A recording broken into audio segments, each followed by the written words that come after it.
একজনকে পেয়েছি। তোতা, এর হাত পা ধরে বেঁধে ফেল। জি সাহেব, আমি এক্ষুনি ওর হাত পা বেঁধে দিচ্ছি। এ কি, তোমরা কে?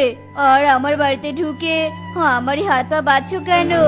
কারণ আজ থেকে তোর বাড়ি সয় সম্পত্তি সব আমার করে নিব। শুনেছি এই বনের সবচেয়ে ধনী পাখি তুই, তাই তো দূরের বন থেকে তোর সবকিছু কেড়ে নিতে আসলাম। না না দাদা, দয়া করে আমাকে ছেড়ে দাও। তুমি যত টাকা চাও তত টাকায় আমি তোমাকে দিব। আমাকে তবুও ছেড়ে দাও, আমার বাড়ি সম্পত্তি কেড়ে নিও না। তোর সব কিছু কেড়ে নিব, সব। আর বনের সবাইকে বলবো তুই আমার কাছে সব বিক্রি করে এ বন ছেড়ে চলে গেছিস। হা হা হা হা হা। তোতা, একে একটি রুমে নিয়ে গিয়ে বন্দি করে রেখে আয়, আর আমি দেখছি বাড়িতে আরো কোনো পাখি আছে কিনা।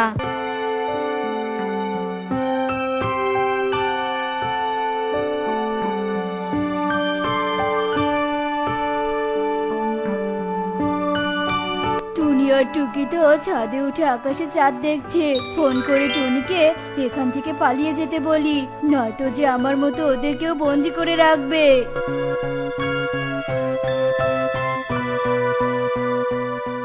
হ্যালো টোনা, কি এমন বলবে যে এত কাছাকাছি ফোন করলে? তুমি ছাদে এসেও তো বলতে পারতে। আরে টুনি, খুব জরুরি কথা বলবো, তাই ফোন দিয়েছি। তারপর টোনা টুনিকে সব কথা খুলে বলে, আর সব শুনে টুনি টুকিকে পিঠে নিয়ে তাড়াতাড়ি সেখান থেকে চলে যায়।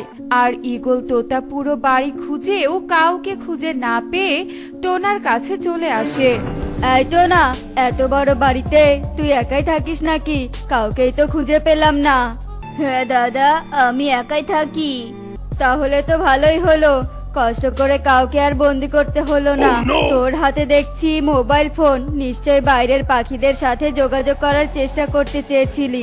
এক্ষুনি আমাকে ফোনটা দিয়ে দে বলছি, নয়তো গলা কেটে এখানেই পুঁতে দেব। না দাদা, কার সাথে যোগাযোগ করব না। এই না ফোন।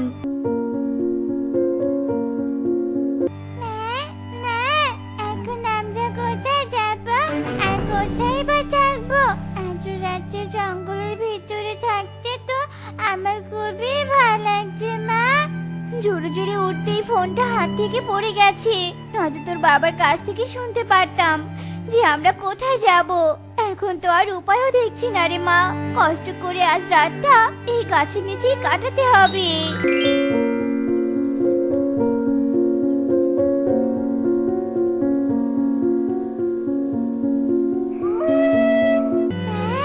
দেখো, শিয়াল ডাকছে। আমার মনে হচ্ছে শিয়াল আমাদের দিকে এগিয়ে আসছে। চলো মা, চলো তাড়াতাড়ি এখান থেকে অন্য কোথাও চলে যাই। হ্যাঁ রে মা, তাই চল। বাঁচাও, আমাকে কেউ বাঁচাও। কি ব্যাপার, এত রাতে জঙ্গলে আবার কোন পাখি বিপদে পড়েছে? ওই দিক থেকেই তো চিৎকারটা আসছে। হ্যাঁ মা, তুমি তো ঠিক কথাই বলেছ, আমিও তো তাই শুনতে পাচ্ছি।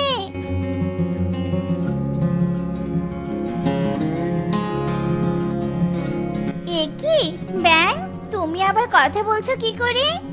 সবকিছু পরে বলছি, আগে তুই আমার উপর থেকে এই কাঁটাযুক্ত গাছের ডালটা সরিয়ে আমাকে মুক্ত কর। হ্যাঁ হ্যাঁ, আমি তোমাকে এক্ষুনি মুক্ত করছি।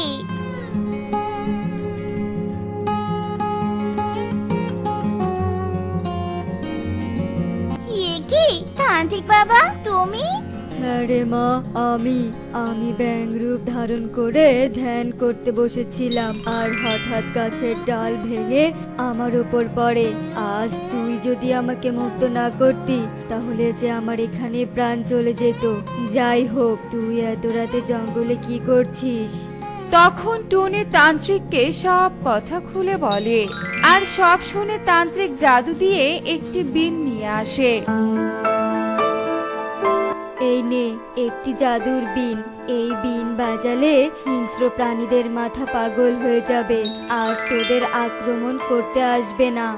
এসব বলে তান্ত্রিক সেখান থেকে চলে যায়, আর টুনিরা সেখানেই শুয়ে পড়ে। মা টুকি, তুই এই বিন সাথে নিয়ে থাক, আর আমি খাওয়ার জন্য কিছু ফল খুঁজে নিয়ে আসছি। আচ্ছা ঠিক আছে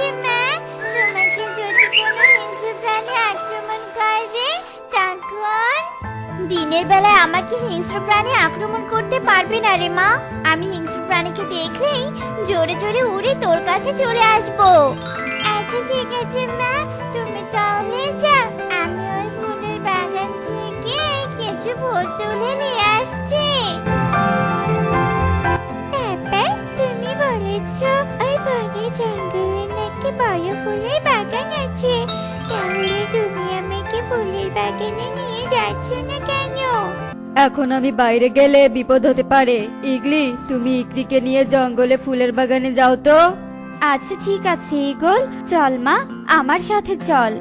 এরপর ইগলি ইকরিকে নিয়ে জঙ্গলের উদ্দেশ্যে বাড়ি থেকে বেরিয়ে পড়ে আর তারা উঠতে উঠতে জঙ্গলের ফুলের বাগানে পৌঁছে যায়।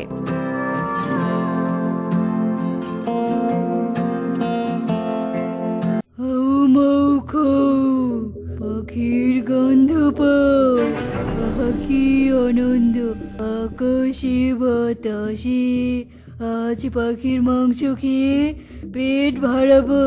হা হা হা হা হা। না না বাঘ, আমাদের খেও না। ইগলি হাত জোর করে বাঘকে অনুরোধ করতে থাকে, কিন্তু বাঘ ইগলির কোনো কথা না শুনেই তাদের দিকে এগিয়ে আসতে থাকে। আর তখনই সেখানে টুকি এসে বিন বাজাতে থাকে, আর বিনের সুর শুনতেই বাঘ সেখান থেকে চলে যায়। তোমাকে অনেক ধন্যবাদ, আজ তুমি না আসলে আমাদের জীবন এখানেই চলে যেত। শুনেছি বিন বাজালে সাপ চলে যায়, কিন্তু আজ বাঘ চলে গেল কেন? কারণ এটা এক জাদুর বিন। এই বিন বাজালে সাপ ও হিংস্র প্রাণী সবাই চলে যাবে। তুমি আমাদের জীবন বাঁচিয়েছো, তাই আজ থেকে তুমি আমার বন্ধু। বন্ধু, ফুল তোলা শেষ করে তোমাকে কিন্তু আমাদের বাড়িতে নিয়ে যাব, আর তোমাকে একটা উপহার দেব। আচ্ছা ঠিক আছে বন্ধু।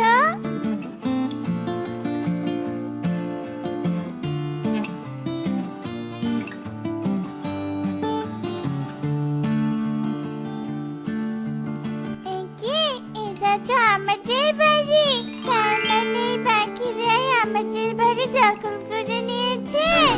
কি ভাবছো বন্ধু? আমার সাথে ভেতরে এসো। হ্যাঁ বন্ধু, যাচ্ছি।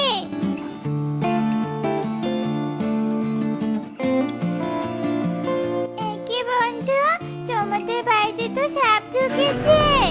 কি সাপ? মা, বাবা, তাড়াতাড়ি এদিকে এসো, বাড়ির ভেতরে সাপ ঢুকছে। চিন্তা করো না বন্ধু, আমি এক্ষুনি বিন বাজিয়ে সাপকে তাড়িয়ে দিচ্ছি।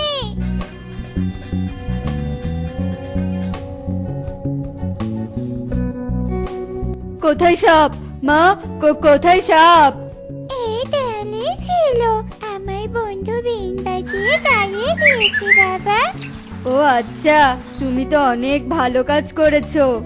মা, তুমি আবারও আমাদের জীবন বাঁচালে। জানো ইগল, জঙ্গলে আমাদের বাঘ আক্রমণ করেছিল, এই ছানাটি বিন বাজিয়ে বাঘকে তাড়িয়ে দিয়েছে। বাবা, তুমি তো অনেক সাহসী। এখন বলো, তুমি আমার কাছে কি চাও? আমার কাছে তুমি যা চাইবে আমি তোমাকে তাই দেব। আঙ্কেল, আমি শুধু আমার বাবাকে ফিরে চাই। আমার বাবাকে ছেড়ে দিলে আমি খুব খুশি হব। তার মানে তোমার বাবা টোনা, যাকে বন্দি করে রেখেছি? হ্যাঁ আঙ্কেল। তার মানে তুমি জানতে আমরা তোমাদের সবকিছু দখল করে নিয়েছি? হ্যাঁ আঙ্কেল, জানতাম। বাবা ফোন করে মাকে বলেছে। আর সব জানার পরেও তুমি আমাদের জীবন কেন বাঁচালে? আমার কাছে সাপাকি সামান আঙ্কেল। শত্রু বলে কি তাদের বিপদে সাহায্য না করে বসে থাকবো? মা বাবা বলেছে সবাই বিপদে সাহায্য করা উচিত, তাহলে কখনো নিজে বিপদে পড়লে অন্য সাহায্য পাওয়া যায়। তুমি যেমন সাহসী তেমনই বুদ্ধিমতী। আমার সাথে এসো, তোমার বাবার কাছে নিয়ে যাচ্ছি। মা টুকি, ইগল দাদা, আমার মেয়েকে ছেড়ে দাও, ছেড়ে দাও আমার মেয়েকে। শুধু তোর মেয়েকে না, আজ তোর সবকিছু ছেড়ে দিয়ে এখান থেকে চলে যাব। তোর মেয়ে আজ আমাকে শিখিয়ে দিয়েছে যে সব পাখিকেই তার বিপদে সাহায্য করা উচিত, তাহলে নিজে বিপদে পড়লে অন্যের সাহায্য পাওয়া যায়। আর সেখানে আমি বড় পাখি হয়ে তোদের বিপদে ফেলেছি। আমাকে ক্ষমা করে দিস টোনা, ক্ষমা করে দিস।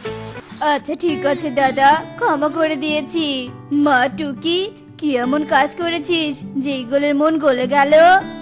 আগে জঙ্গল থেকে মাকে নিয়ে আসি, তারপর তোমাকে সব কথা বলবো বাবা। আচ্ছা চল মা।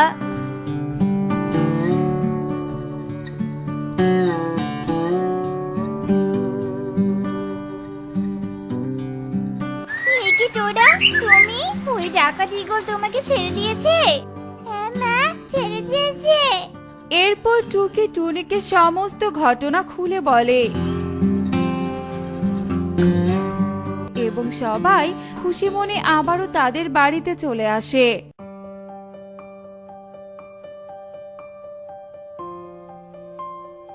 জয় তান্ত্রিক বাবার জয়, জয় তান্ত্রিক বাবার জয়। ইল বাবা, বল তোদের কি চাই, বল। আমার সংসারে বেশ কিছুদিন ধরে খুবই অভাব দেখা দিয়েছে গো তান্ত্রিক বাবা। আর আপনি তো সৎ পবিত্র পাখি, তাই সৃষ্টিকর্তা আপনার কথা ঠিকই শুনবেন। আপনি যদি সৃষ্টিকর্তার কাছে আমার জন্য একটু আশীর্বাদ চাইতেন, তাহলে নিশ্চয়ই সৃষ্টিকর্তা আমার সংসারে আর কোনো অভাব দিতেন না। ইল বাবা, ঠিক আছে বলবো, তবে আমার পাওনাটা এবার দে দেখি।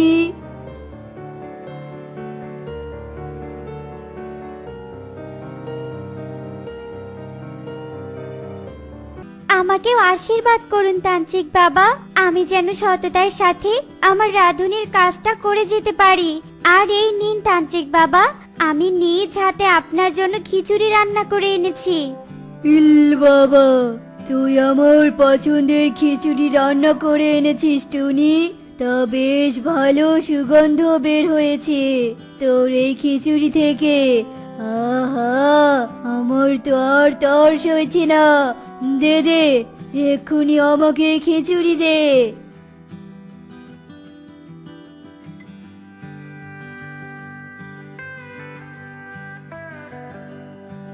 আহ, খিচুড়ি তো নয়, যেন অমৃত খেলাম। অসাধারণ রান্না করেছিস রে টুনি। তোর হাতের খিচুড়ি রান্না যে খাবে সে প্রশংসা না করে থাকতে পাবে না। ঠিক আছে, আমি তোকে আশীর্বাদ করছি, তোর সততা একদিন তোকে অনেক বড় কিছু উপহার দিবে।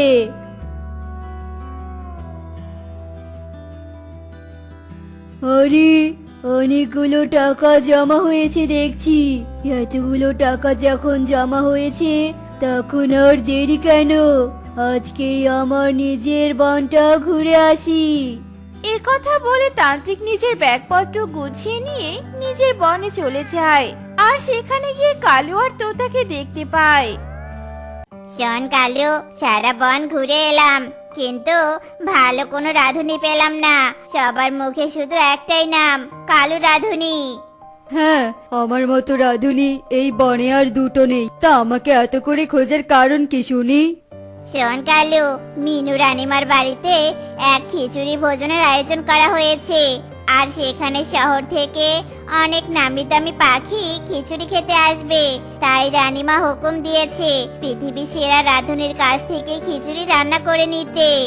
তাই নাকি? কিন্তু আমার খিচুড়ি শহরের পাখিদের পছন্দ হলে রানীমা আমাকে পুরস্কার হিসাবে কি দিবে শুনি? নগদ 20 লক্ষ টাকা দিবে। নে কালু, তোর 20 লক্ষ টাকা। কাল সকাল সকাল রাজবাড়িতে চলে আসিস, কেমন? কালু আর তোতার সব কথা তান্ত্রিক দূর থেকে শুনতে পায় আর তখনই তাদের কাছে চলে আসে। তোমার রাঁধুনির খোঁজ চাই তো? আমি এক রাঁধুনির খোঁজ জানি, আর আমি নিজেই তার বানানো খিচুড়ি খেয়ে মুগ্ধ হয়েছি। শোন তোতা, রানীমাকে গিয়ে বল আমি রানীমার খিচুড়ির দাওয়াতের জন্য বিশ্বের সেরা রাঁধুনি নিয়ে আসবো। এরপর তোতা তান্ত্রিকের কথায় রাজি হয়ে যায় আর তখনই কালুর কাছ থেকে 20 লক্ষ টাকা কেড়ে নেয় তোতা। তুই তো নিজের কানে শুনতে পেলি রে কালু, তান্ত্রিক বাবা রাধুনি নিয়ে আসবে। আর আমি যদি তান্ত্রিক বাবার কথা অমান্য করি তাহলে রানীমা আমার গর্দান নিবে।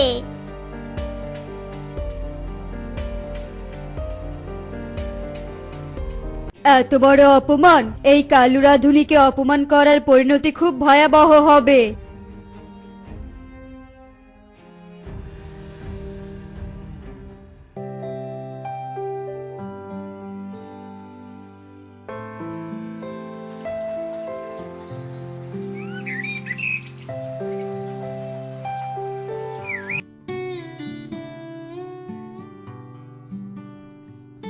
সেনাপতি, এত বেলা হয়ে গেল, এখনো তান্ত্রিক বাবা তার রাধুনিকে নিয়ে আসছে না কেন?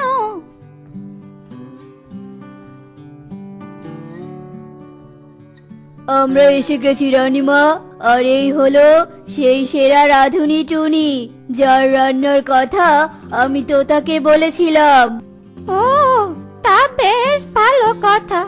শোনো টুনি, তুমি তোমার খিচুড়ি রান্না করা শুরু করে দাও।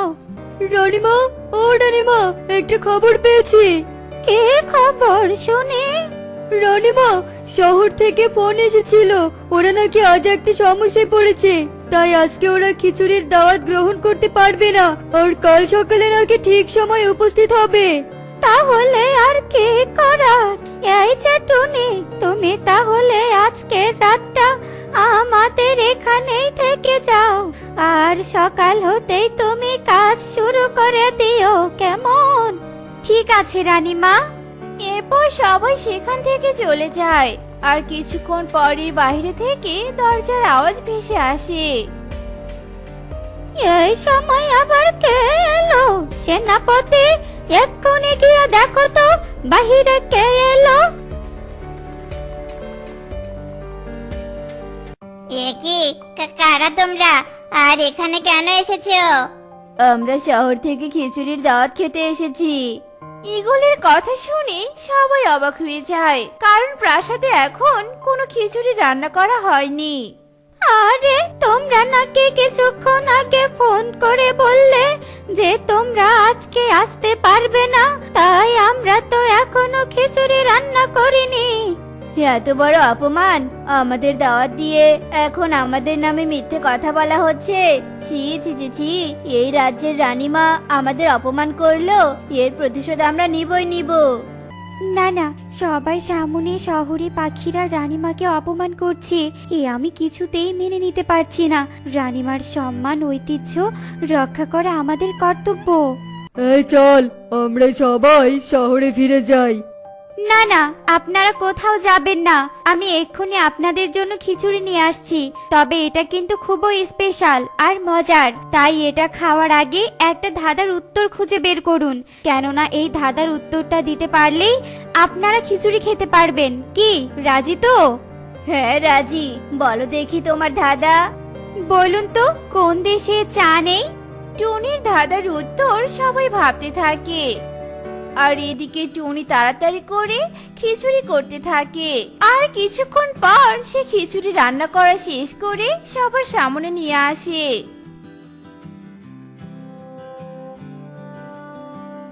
কি শহরে পাখিরা, আমার ধাঁধার উত্তর পেয়েছেন? হ্যাঁ পেয়েছি, কিন্তু অনেক কষ্টে এমন ধাঁধার উত্তর পেয়েছি। উত্তরটা হচ্ছে সন্দেশ।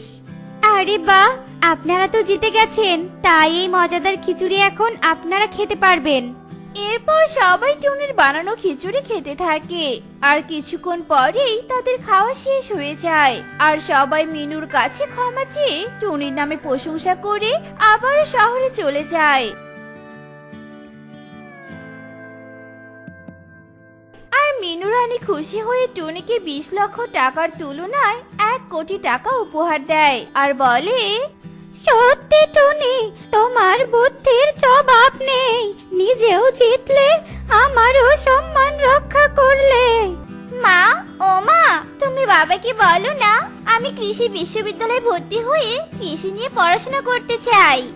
কিন্তু পড়াশোনা করতে চেয়ে অনেক টাকার প্রয়োজন রে মা।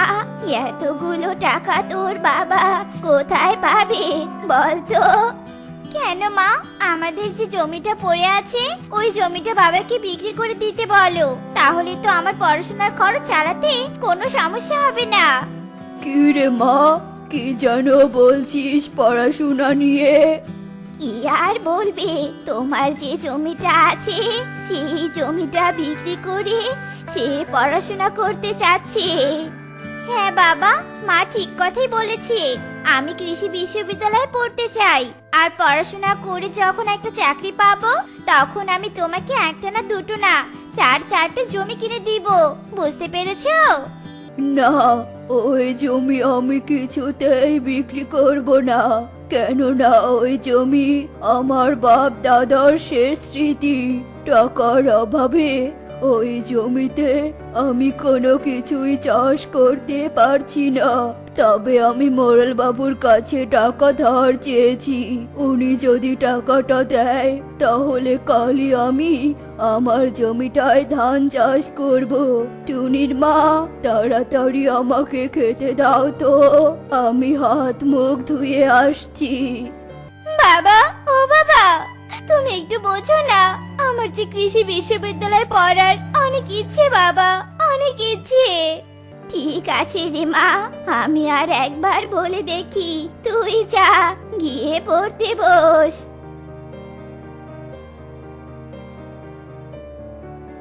বলছিলাম কি, মেয়েটার যখন একটু ইচ্ছে হয়েছে বিশ্ববিদ্যালয়ে পড়বে তাহলে পড়ুক না।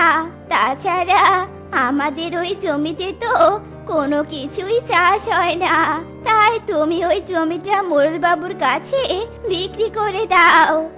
তোমরা মা মেয়ে মিলে আমার ওই বাবার জমিটার ওপর লেগে পড়েছো, তাই না?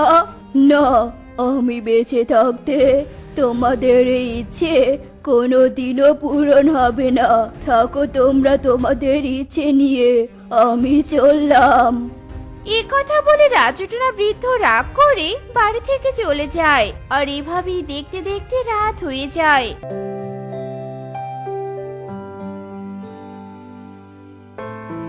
কিন্তু রাজুটনা আর বাড়িতে ফিরে আসে না। এদিকে রাজুটনা বৃদ্ধ বাড়ি ফিরে না আসায় টনি ও মিনু বুড়ি চিন্তায় পড়ে যায়।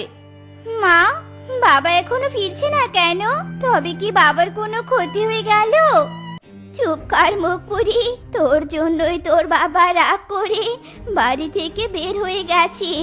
এত রাত হয়ে গেছে তবু ওনার আসার কোনো নাম নেই। শোন, এরপর থেকে আর একবারও যদি তুই পড়াশোনার নাম মুখে নিস তাহলে তুই আমার মরা মুখ দেখবি, এই আমি বলে দিলাম। না না মা, তুমি এমন কথা বলো না। আমি তোমাকে কথা দিচ্ছি, আমি আর কখনো পড়াশোনার নাম মুখে আনবো না, কখনোই না। আচ্ছা ঠিক আছে, তুই বাড়িতে থাকিস, আমি দেখি তোর বাবাকে কোথাও খুঁজে পাই কিনা।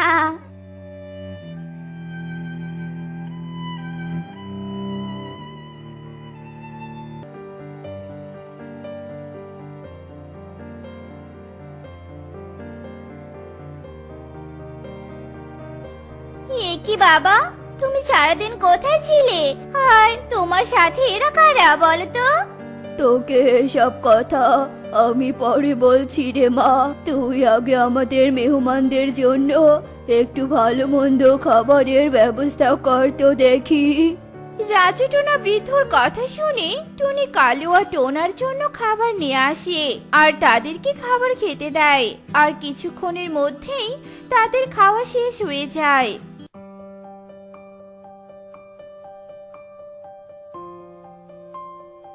এ কি কাণ্ড, তুমি তো দেখছি বাড়িতে এসে আছো, আর এদিকে আমি পুরো বন খুঁজে এলাম। আর এই দুটো আবার কে, কোথা থেকে জুটিয়ে নিয়ে এলে বলো তো? এদেরকে তো দেখি অচেনা মনে হচ্ছে। হ্যাঁ মিনু, এদেরকে তো আছে না বলেই মনে হবে, কেননা এরা দুজন যে শহরে থেকে পড়াশোনা শেষ করে আমাদের বনে চাষবাস শিখতে এসেছে। ও মা, তাই নাকি? তা তো বেশ ভালো কথা। বলছি, তুমি একটু এদিকটাতে সরে এসো তো, তোমাকে যে একটা জরুরি কথা বলার আছে। শোনো, এমনিতেই আমাদের অভাবী সংসার, তার ভিতরে তুমি এদেরকে বাড়িতে নিয়ে এলে না জানি কতদিন এরা এখানে থাকবে। আর এরা তো ভালো মন্দ খাবার ছাড়া খেতেই চাইবে না। আর বিনা পয়সায় এদেরকে এতদিন খাওয়াবে কেন বলো তো? না গো, আমি কি আর এমনি এমনি এদেরকে আমার বাড়িতে থাকতে দিতে চেয়েছি নাকি? শোনো, ওরা হচ্ছে শিক্ষিত পড়াশোনা জানা পাখি, আর আমাদের মেয়ে টুনিও কৃষি নিয়ে পড়াশোনা শিখতে চায়। তাই আমি একটা প্ল্যান করেছি। কি এমন প্ল্যান করেছো শুনি? এরপর রাজু টোনা মিনু বুড়িকে তার প্ল্যানের কথা খুলে বলে। আরে বাহ, তোমার বুদ্ধির প্রশংসা না করে থাকতে পেলাম না। চলো, আমরা টুনিমাকে গিয়ে খুশির খবরটা দিব।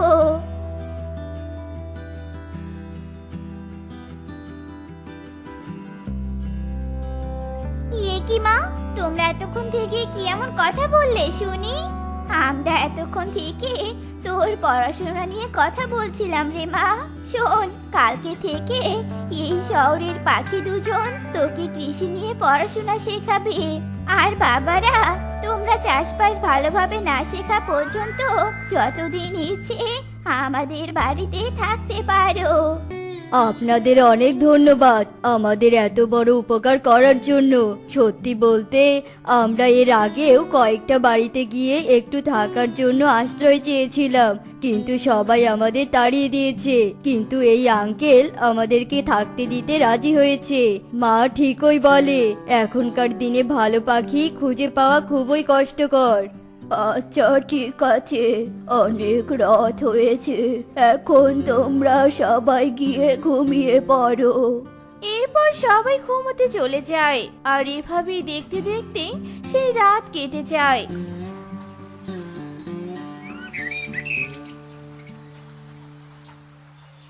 আর পরের দিন থেকে টোনা ও কালু মিলে টুনিকে পড়াশোনা করাতে থাকে। আর রাজু টোনা বৃদ্ধর সাথে তার জমিতে আলু চাষ করতে শুরু করে। আর এভাবেই কেটে যায় বেশ কিছুদিন।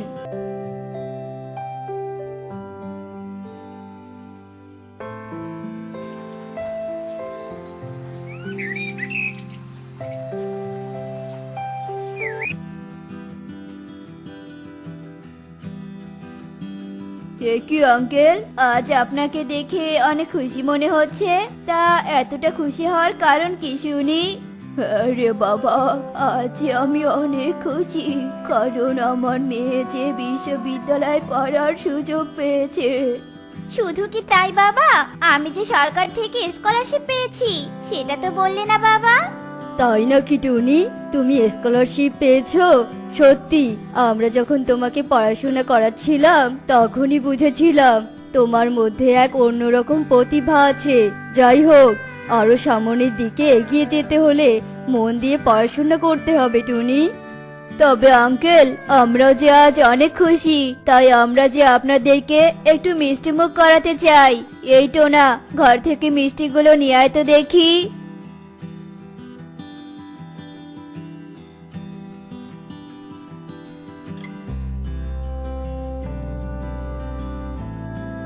এবার তাহলে খুশির খবরটা বলো দেখি।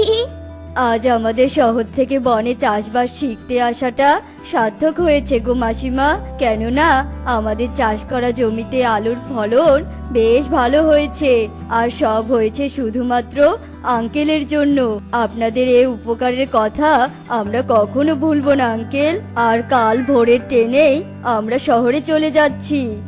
এরপর দেখতে দেখতে ভোর হয়ে যায়।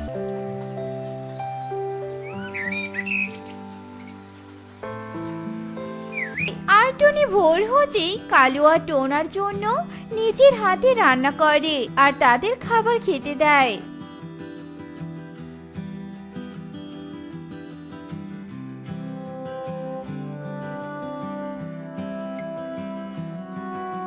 এইটা কি কোনো আলু ভাজি হয়েছে নাকি?